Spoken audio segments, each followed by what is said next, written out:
మామిడి పరిశోధనకు ప్రసిద్ధమైన సంగారెడ్డి జిల్లా ఫల పరిశోధన స్థానాన్ని శ్రీ కొండా లక్ష్మణ్ తెలంగాణ హార్టికల్చర్ యూనివర్సిటీ ఉపకులపతి డాక్టర్ రాజిరెడ్డి సందర్శించి వివిధ రకాల అంటుమొక్కలు, వంగడాలను పరిశీలించారు. ప్రస్తుతం మామిడి సీజన్ ఆరంభమైన నేపథ్యంలో పరిశోధనా స్థానంలో ఈ నెల 14, 15వ తేదీల్లో మామిడి మేళా ఏర్పాటు చేయనున్నట్లు వివరించారు. ఉద్యాన పంటలు సాగు చేసే రైతులను ప్రోత్సహించేందుకు ఎల్లప్పుడూ సిద్ధంగా ఉంటామని చెబుతున్న శ్రీ కొండా లక్ష్మణ్ తెలంగాణ రాష్ట్ర ఉద్యాన విశ్వవిద్యాలయం ఉపకులపతి డాక్టర్ రాజిరెడ్డితో మా ప్రతినిధి రామకృష్ణ ముఖాముఖి ఇప్పుడు చూద్దాం. సంగారెడ్డి జిల్లా ఫల పరిశోధన స్థానం మామిడి అంతా కూడా పంట మొత్తం చేతికొచ్చింది. ఈ క్రమంలోనే ఈ సంగారెడ్డి ఫల పరిశోధన సంస్థలో ఈ పంటలు ఏ విధంగా ఉన్నాయి, అలాగే ఈ సంవత్సరం ఈ శాస్త్రవేత్తలు ఏ అంశాలను పరిగణలోకి తీసుకున్నారు, ఏమేమి కొత్త వంగడాలను కృషి చేశారు అనే అంశాలను మొత్తం పరిశీలించడానికి Shri Konda Laxman Telangana horticulture university vice chancellor doctor Rajireddy అయితే పరిశీలించారు. ఈ అంశాలు మొత్తానికి ఒకసారి అడిగి తెలుసుకుందాం. మొత్తంగా ఈ సంగారెడ్డి ఫల పరిశోధన స్థానంలో ఏ అంశాల్లో ప్రధానంగా గుర్తించారు?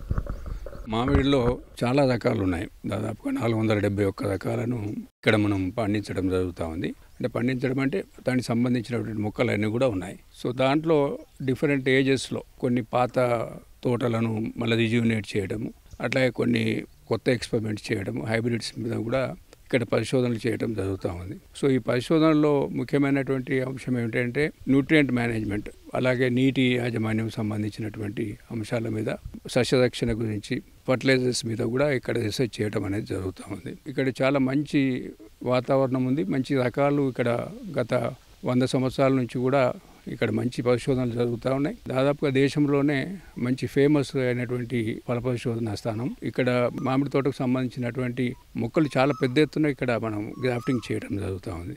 సో వాటికి చాలా డిమాండ్ కూడా మన రాష్ట్రంలో కానీ, దాదాపుగా మహారాష్ట్ర కానివ్వండి, కర్ణాటక కానివ్వండి, ఆంధ్రప్రదేశ్ నుంచి కూడా వచ్చి ఇక్కడ నుంచి తీసుకెళ్ళడం. సో వాటి మంచి ప్రాచుర్యం ఉంది. సో అలాగే మిగతా పంటలకు సంబంధించిన పండ్ల మొక్కలు కూడా ఇక్కడ తయారు చేయడం జరుగుతూ ఉంది.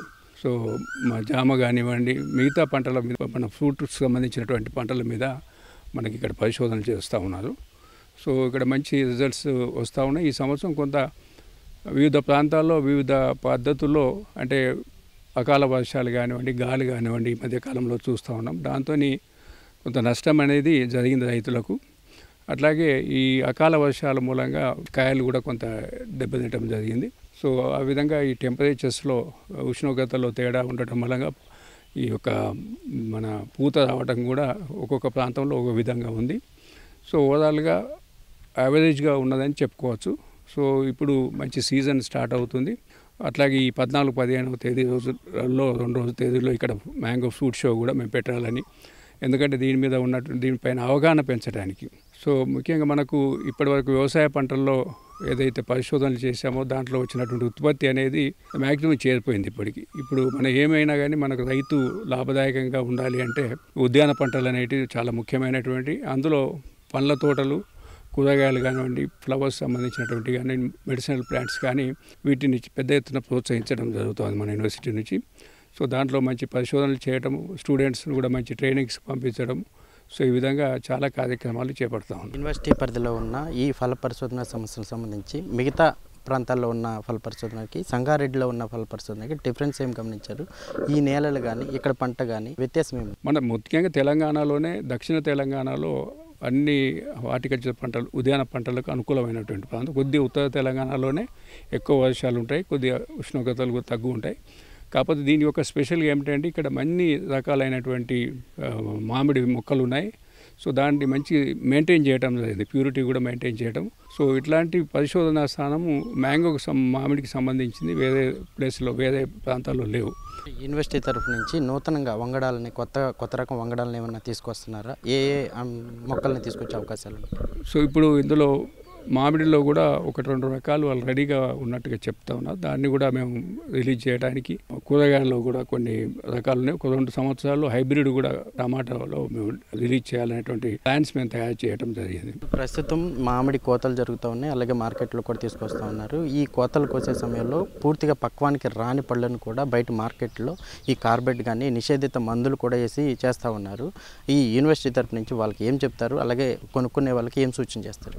సో అట్లాంటి కార్బైడ్ వేసినటువంటి పండ్లను మనం తీసుకోకూడదు. ఒకవేళ మనకు అనుమానం వస్తే మనకు దగ్గరలో ఉన్నటువంటి ఈ హార్టికల్చర్ డిపార్ట్మెంట్ కానీ ఈవెన్ పోలీస్ కంప్లైంట్ కూడా ఇవ్వచ్చు. ఎందుకంటే కార్బైడ్తో మీకు తెలుసు ఈ క్యాన్సర్ కూడా మనకు రావడానికి కూడా అవకాశం ఉంటుంది. సో కాబట్టి పండినటువంటి కాయలను తెంపకూడదు. పూర్తిగా పండిన తర్వాత 1-2 రోజుల్లో పండేటువంటి కాయలు మాత్రమే తెంపి అమ్ముకోవాల్సినటువంటి సూచన చేస్తా ఉన్నాం. కొనుగోలుదారులు కూడా జాగ్రత్తగా చూసుకొని కొనుక్కోవాలి. ఎందుకంటే మనకు ఈ కార్బైడ్ వేసినటువంటి కాయలు చూసినట్టయితే తేడా కనబడుతుంది. మన కోసి దాన్ని చూస్తే పులుపుగా ఉంటుంది లోపల. సో అలా కాకుండా మంచిగా పూర్తిగా పక్వానికి వచ్చినటువంటి కార్బైడ్ వేయనటువంటి పండ్లనే తీసుకోవాల్సినటువంటి అవసరం ఉంది. ఫల పరిశోధన సంస్థ అనేది సంగారెడ్డి కొంచెం వ్యత్యాసాలు ఉన్నాయి, మిగతా ప్రాంతాల వ్యత్యాసాలు ఉన్నాయి. ఇక్కడ పండే పంట కానీ నేలలు కానీ సమృద్ధిగా ఉంటున్నాయి. అలాగే విధంగా ఇప్పుడు ప్రస్తుతం నడుస్తున్న ఈ మామిడి ఏదైతే ఉందో కార్బైడ్ వేసిన ఫ్రూట్స్ తీసుకోవద్దు. దానికి ఏదైనా మీకు అనుమానం వస్తే ఫల పరిశోధన స్థానానికి వచ్చి చెక్ చేయించుకుంటే నాణ్యమైన పండ్లు మాత్రమే తీసుకుంటే ఆరోగ్యంగా ఉంటుందని చెప్పేసి హార్టికల్చర్ వీసీ రాజిరెడ్డి గారు అయితే స్పష్టం చేస్తూ ఉన్నారు. కెమెరామెన్ ఉమామషతో రామకృష్ణ, ఈటీవీ న్యూస్, సంగారెడ్డి నుంచి.